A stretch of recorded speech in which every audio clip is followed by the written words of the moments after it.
You may be asking me, Knight, why are you reviewing an indie horror game from 5 months ago that barely anyone talked about? To that I say, I don't know, why you gotta ask me all these questions, man?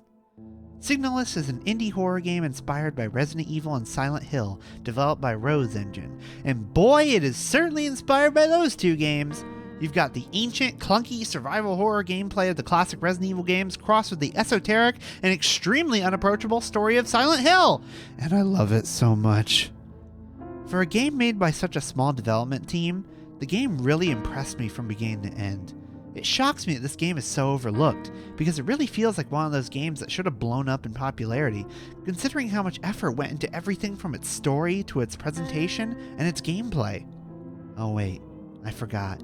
This game doesn't have funny cartoon mascots for its indie horror, so it never stood a chance. Oh well. Warning, this video contains full spoilers for Signalis. If you have any interest in playing this game, do it before watching this video. Let's start by talking about that story. Oh boy, where do I even begin?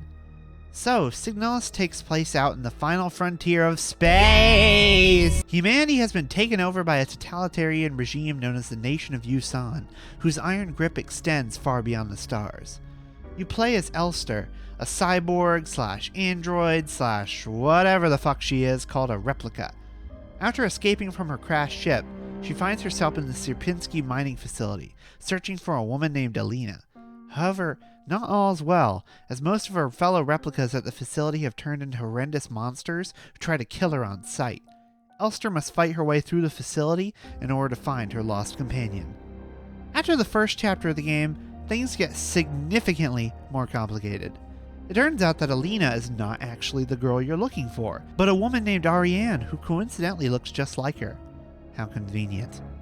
In the past, Ariane and Elster were stationed together on a ship and happened to fall in love over the course of the journey. The two eventually made a promise to each other, and Elster's goal is to fulfill that promise, whatever it may be. Eventually, you make your way to the moon of Rotfront, which is where all hell breaks loose. This is when the timey-wimey shenanigans get introduced. That's right, this game takes place in a fucking time loop. All of those dead Elster units you've seen throughout the game, those are you in previous incarnations where you died trying to find Ariane. Pretty hardcore. As things get more and more deranged, you finally reach the final boss. The leader of the replicas named Falk, who has somehow inherited Elster's memories from previous loops. How did that happen? Fuck you, that's how! It's never really explained, which is honestly a running trend in this game. We'll get more into that in a bit. After defeating Falk, Elster finds herself once again in the ship from the beginning of the game. The notes you find along the way reveal the truth of Ariane and Elster's promise. The promise being that Elster would kill Ariane, as she's suffering from radiation poisoning due to a failed radiation shield on the ship. What happens next depends on your playstyle. In my ending, Elster dies by Ariane's side without killing her, but apparently the other endings are different. There's no real true ending or golden ending. Every ending is valid as far as I can tell. To say the plot in Signalis is convoluted would be the understatement of the goddamn century. Most of this game's story is told environmentally, or with logs and diaries you can find hidden around. It's crucial that you pay attention to your surroundings and read everything. Seriously, if you don't like reading in your games, do not play this one. While it isn't on the level of a visual novel or anything, you're still going to be doing a shit ton of reading in order to solve puzzles or understand the plot. The convoluted nature of this game's plot is definitely inspired by its roots. The game is heavily inspired by cosmic horror and Lovecraftian fiction, so be prepared to see lots of fun things like horrifying screaming psychic creatures and walls made of meat. It's definitely a unique flavor of horror that I haven't seen tackled in other games of this style.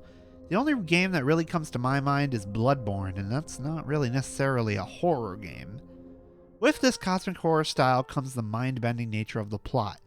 You see, this game doesn't exactly make a lick of goddamn sense once you stop and think about it. Elster more or less teleports across multiple worlds and ends up at the same spaceship multiple times, for example. This isn't a knock against the game, far from it. I really enjoyed how this game committed to being a complete mindfuck and stuck to it till the very end, not fully explaining its nature. You have your central goal, which is to find Ariane and fulfill your promise. That part is pretty easy to follow.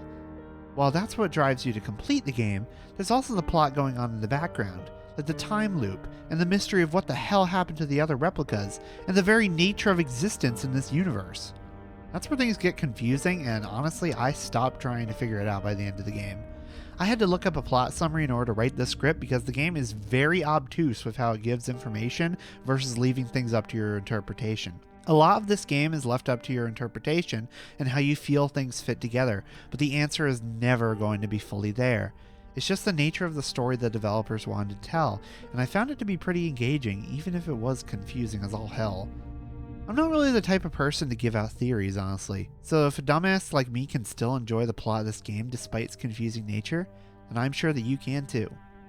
So, Resident Evil 1-3 with a cosmic horror spin. That should cover the gameplay, right? In some ways, yeah, actually. The game is a very, very traditional survival horror game, to the point where I almost don't have a lot to say about it.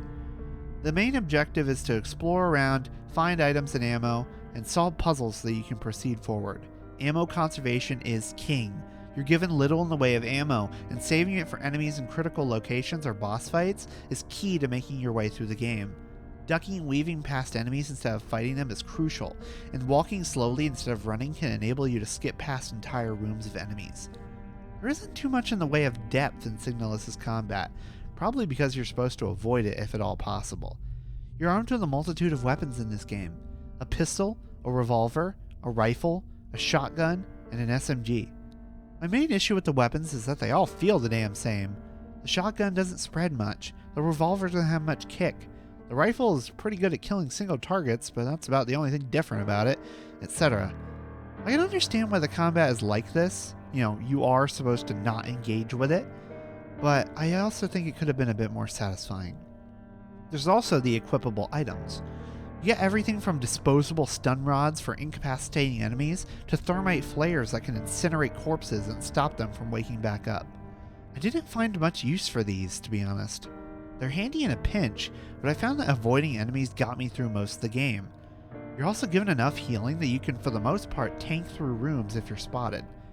Where Signalis both shines and stumbles a bit is in the puzzle department. The game definitely doesn't treat you like you're stupid.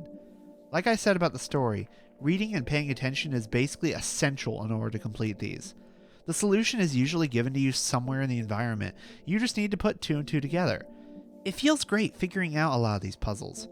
However, for all the good ones, there's also some that are pretty weird and frustrating, like this one where you have to operate a machine in order to grab a book. How do you get the machine to grab the book? Well, just press buttons, that's all. Yeah, just press random buttons until you eventually get it. If there's another way to do this, maybe the game explains it or something, I couldn't figure it out, and I ended up just having to resort to a guide. Honestly, I had to use a guide multiple times in this game because I got stuck and I wanted to move on. I have a video to make, Is that the game's fault? I'm not really sure. There were no truly frustrating or impossible puzzles to be found, and most of the game was pretty smooth sailing. It was just those few bumps in the road that stood out to me. One aspect of the gameplay that might bother you is the lack of inventory space. You only have 6 slots in your inventory, and it's never expanded above that number. This means that there's quite a lot of backtracking, especially in the later areas of the game that get bigger and more complex. However, in my opinion, it wasn't too much of an issue. The main reason for that is that the maps are never so large that the lack of space becomes unwieldy. I never found myself frustrated due to having to walk back to a safe room, because it was never more than 30 seconds to a minute away. The only time that this became an issue was late in the game when you have to use all 6 slots for a puzzle, but this was clearly designed to provide a specific challenge, and I wouldn't consider it a fault of the game. Overall, the gameplay of Signalis is really solid. It doesn't reinvent the wheel, but it's extremely high quality for what it is, and I was never frustrated or bored throughout my entire time playing the game. Where Signalis truly goes above and beyond is in its atmosphere and presentation. Holy fuck, the atmosphere and presentation. The entire game is dripping with a sense of style that's unmatched by most other games I've played. The anime-esque character designs, the PS1 style pixel aesthetic, the weird, fucked up areas you explore, the dream sequences and all of their mindfuckery, the absolutely goddamn disturbing musical score, if I can even call it music, like what the fuck are we listening to right now? All of it comes together to create a unique and nightmarish experience that creeped me the hell out as I played.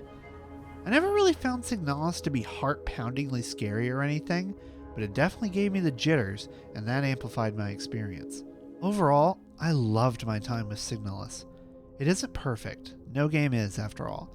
However, it's definitely one of my new favorite horror games, and a game that I would recommend to any horror fans out there. Its story is masterfully told and extremely interesting, even if it barely makes any goddamn sense sometimes.